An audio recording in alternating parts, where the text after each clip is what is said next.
Now, volume, on the other hand, is how many of these tiny particles fit into one specific area. This is a 600 milliliter container. So right now, it's got 600 milliliters of bouncy balls. That's the volume of bouncy balls in here. When we're talking about volume, for objects that are funny shaped, Lego lady, marbles, items like that, you have to use the displacement method, which is using a graduated cylinder. There are measurements all the way up. Now you can measure volume in one of two ways. For objects that are not square, you use displacement, and displacement is measured in milliliters. For objects that are square, you must take the length times the width times the height. That's going to give you a measurement in centimeters cubed. I have 6 items, 4 of which we will have to use the displacement method, 2 of which we will have to use measurements. So let's do the measurement ones first. So let's start with our slip covers. We have our little slip cover box here, and we're going to measure it in centimeters because remember, in science, we always use the metric system. So length, width, and height. So we've got a length there.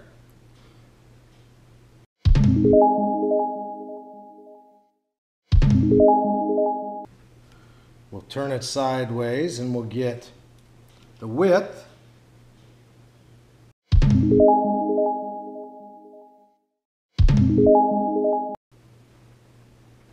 And then we'll get the height.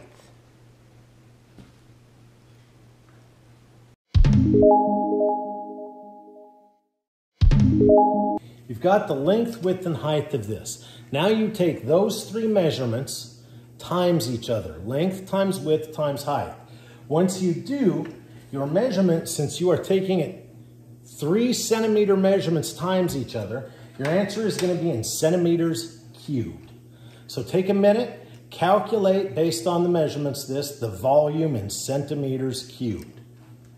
Now, let's measure the playing cards. So I'm going to set them down. We'll measure the length.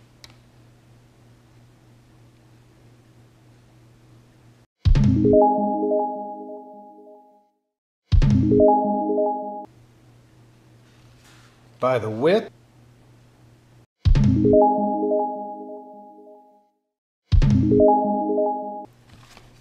By the height.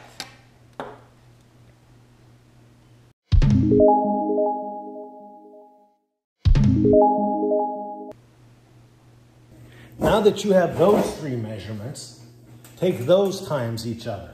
Your answer again is going to be in centimeters cubed. Now that we have the volume of the cover slides and the playing cards, let's move on to the Lego lady. Now, because Lego ladies' height, width, and depth, or length, width, and height, whatever you want to call it, because we can't measure her accurately, we have to use displacement. So what we're going to do is I'm going to take the graduated cylinder and I'm going to put 50 milliliters of water in it. That way I'll fill it right up to this line. I'm going to use the blue water behind me. So we're going to give this Lego lady a measure. We're going to see what she does in a graduated cylinder. We're going to fill it up with 50 milliliters of water. So right there we are with 50 milliliters of water. Take a real close look so you can see.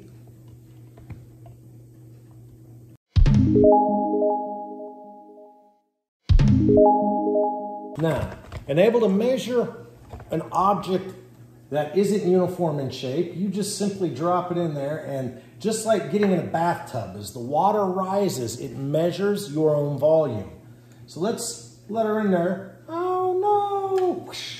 Oh look, she doesn't sink, which means we can't get an accurate measurement of her volume because she would need to submerge all the way. So what we'll have to do is I will poke her down as tiny bit as I can with this pencil so she's all submerged. and I get the minimal amount of pencil under there. So right there, it's about it is. And hopefully you can see it's right at 55. So Lego Lady has a volume of 5 milliliters. It went from 50 to 55. So you subtract those two values and you get a volume for Lego Lady of 5 milliliters. So let's start over now with the big marble. And we're just going to, again, there we go, it's 50. Now we're going to drop the marble in and we'll see what happens. I know the marble will sink, so I'm going to turn it to its side so it doesn't splash a lot of water out. So there we go. Hopefully you can see.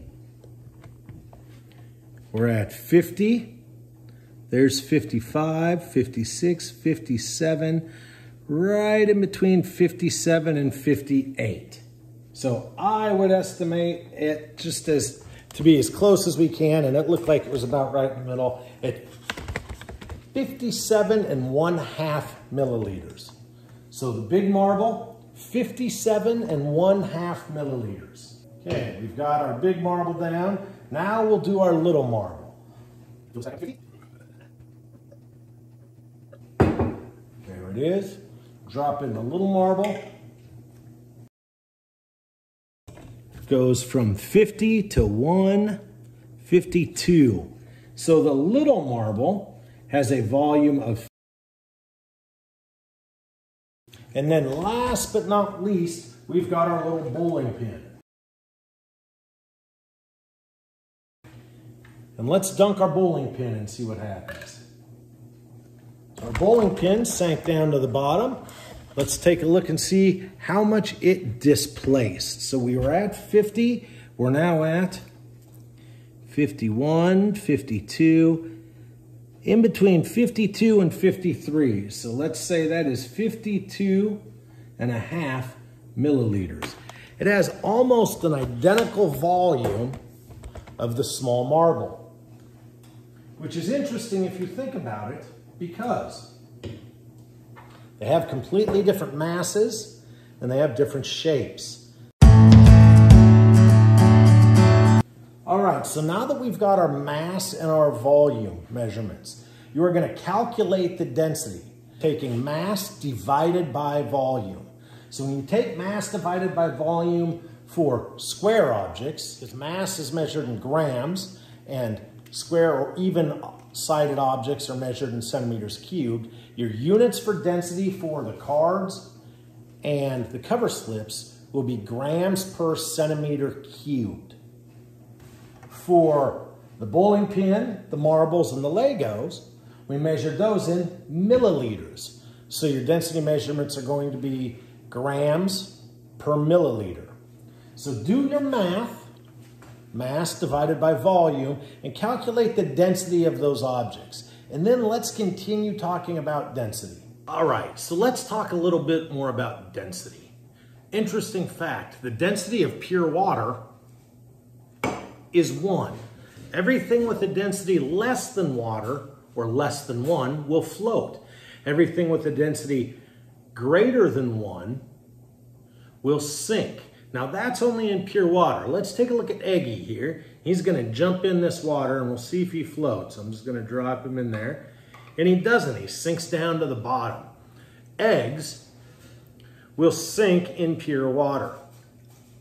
But if we change that water up a little bit and say, make it like the ocean, and we add some salt, we will change the density of the water because we're adding more particles to it than are regularly in it. So regular water has only hydrogen and oxygen in it, and H2O has a density of 1. When you add sodium or salt to water,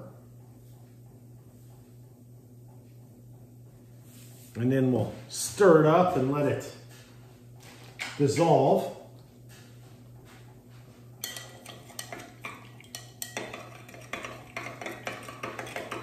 You can see it get cloudy That's the salt dissolving in the water. It's adding density to it because we're adding more particles to the water. So we're adding more mass in the small amount of space. Now, when you add enough water, you change the density. Now, I don't know if you can see, but now this egg is floating almost completely off the bottom. If we add some more water, pull him out, he doesn't have quite enough salt. So we haven't added enough. So we just added a bunch more salt to this. Let's put our egg in and see what happens. You can't see him in there, but he is starting to float. He's not quite hitting the bottom. So we'll add some more salt. Let's stir it up. Salt water now. We'll put our egg in there. And if you can see, now with the salt, we've changed the density of the water. And the density has gone from 1 to greater than 1. And we've added enough salt that our egg friend now can float. So what I'm going to do, I've got an empty jar that just had water in it. I now have salt water. I have corn syrup, and I have vegetable oil. So what will happen, all of these liquids have different densities. So if we I'll put the blue water in first. If we put blue water in, and then let's add some vegetable oil and see what happens. I'm going to add some Cairo syrup or corn syrup. And then finally, I'm going to try to add a little bit of this salt water.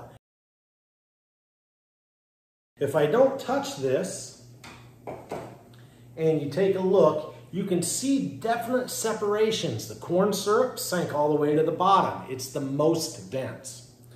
The water, the salt water, you can't really see a difference. It's not mixed up well enough. So then we just have our layer of water. Then you have a layer of vegetable oil on top. All three of those liquids have a different density.